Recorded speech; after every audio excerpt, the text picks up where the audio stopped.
Hi guys, welcome to the channel. My name is Scott, and if you found this channel, it's because you are interested in watching me revive a 2022 Ducati Desert Sled Fasthouse edition with little to no experience in motorcycles. I, been checking out another motorcycle to get. This would be my third, but I have very little experience in rebuilding them. It's something that I've always wanted to do, but I've never actually had the time, and the stars kind of all just aligned for me, and I found this number 604 of 800 limited edition desert sleds on Copart, and that was about a half hour ago was that auction, and I won it. And I think that that's a sign. I'm out here, I'm gonna rebuild it and restore it to its former glory. This channel is going to be about the process of going through and rebuilding this bike. I went through and cycled through a lot of the pictures and on Copart, and the actual pictures didn't look horrible. It looks like it was something that can be done by an amateur mechanic with the limited tools that I have. But I'll go through and show you all the photos and videos that I had on the bike, and kind of explain the process and show the process of rebuilding it and what I've done and what I want to do. It may not be the most conventional way of going about this rebuild, but I'm excited for it. There's something beautiful in Ducati bikes. I'm sure that there's a lot of people that would agree with me with that, but it's also a big learning project, and I've been wanting to get my hands dirty, and I think that this is a great way to start. Just starting out, the motorcycle was in a front end collision. You'll see that it's very apparent. The instrument cluster is completely destroyed. It's going to need to be replaced. There's a lot of problems with the entire front end of the bike. It's going to need some work. I'm just hoping that the forks aren't messed up, because if that's like a $3,000 repair just to get new forks built, or new forks from factory or aftermarket. Let's see, some of the indicators were all ripped off. I think that this will mainly be an electrical fix. There's a lot of problem with the electrics. Can't tell how many miles it has because the instrument cluster's broken. Can't tell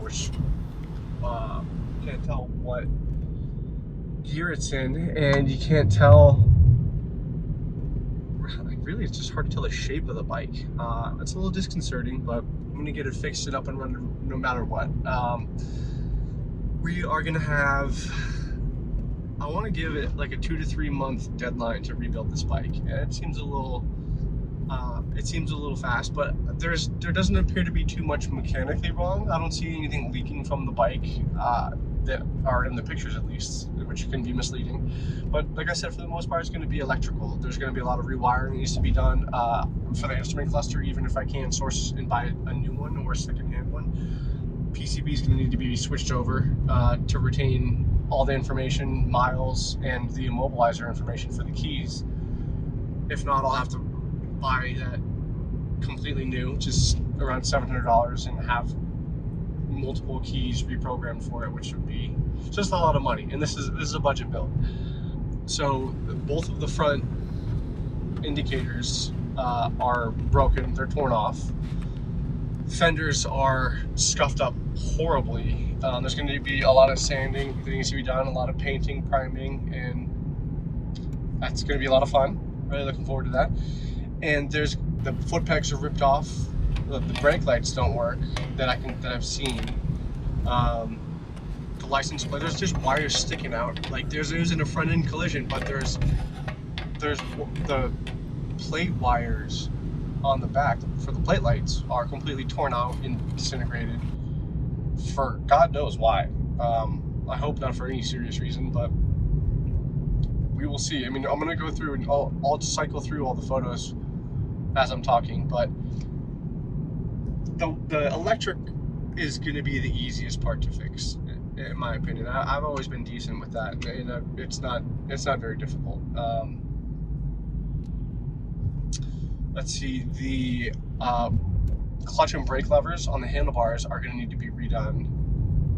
One is snapped off entirely, and then the other one is bent quite a bit. So that's also not too difficult of a fix. I probably want to retain as much authentic parts on the bike as possible. We'll see if that actually happens, but for the most part, I think that I'll be able to keep most of it.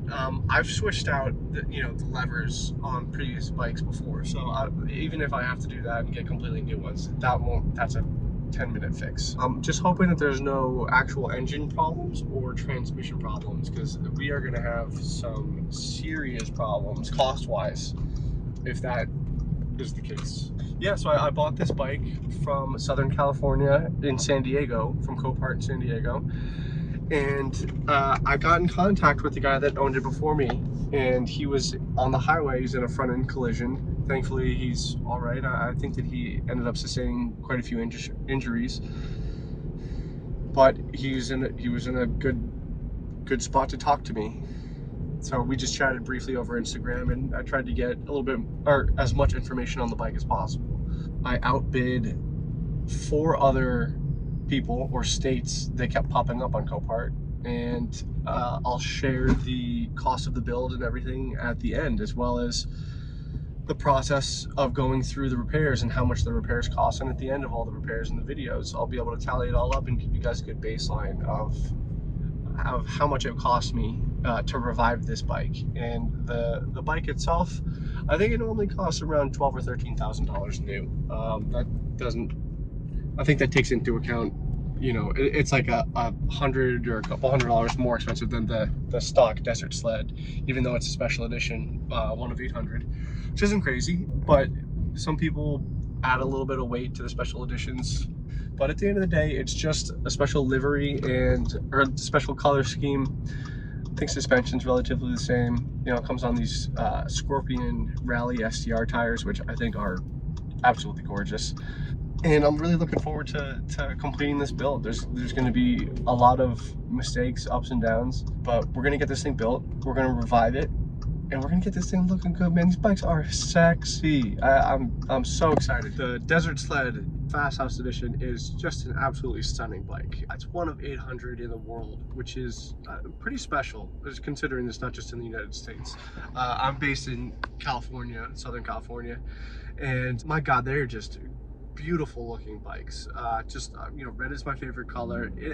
Just the red trellis with the black and gray livery is aggressive and stunning with the Scorpion Rally SCR tires. I would say it's probably a 70-30 on-road / off-road, or 80-20 maybe. But I do look forward to getting this bike back into shape and taking it off-road. Not necessarily doing anything crazy. I think it would fall apart in the sand or anywhere with huge rocks or soft sand, pretty much. It does have a skid plate on the bottom of it, but from what I've seen online, it looks pretty thin. I'll probably at the end of the day upgrade to a probably powder coated black skid plate, or just an aftermarket one. As we hop to the next morning and the bike is delivered, we're just going to spray this thing down and get it clean so we can start diagnosing and breaking it down.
thank you for taking time to watch and show interest in this bike and rebuild. I'm so excited to get started on this and really just start tearing it apart. It's gonna take time, and there's gonna be some mistakes for sure, but it's gonna be part of the journey. It's part of the fun.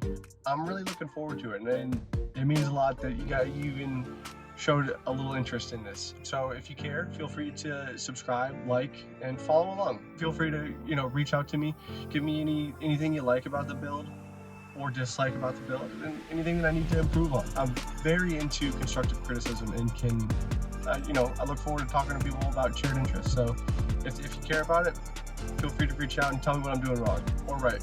Thanks, and I hope you have a great day.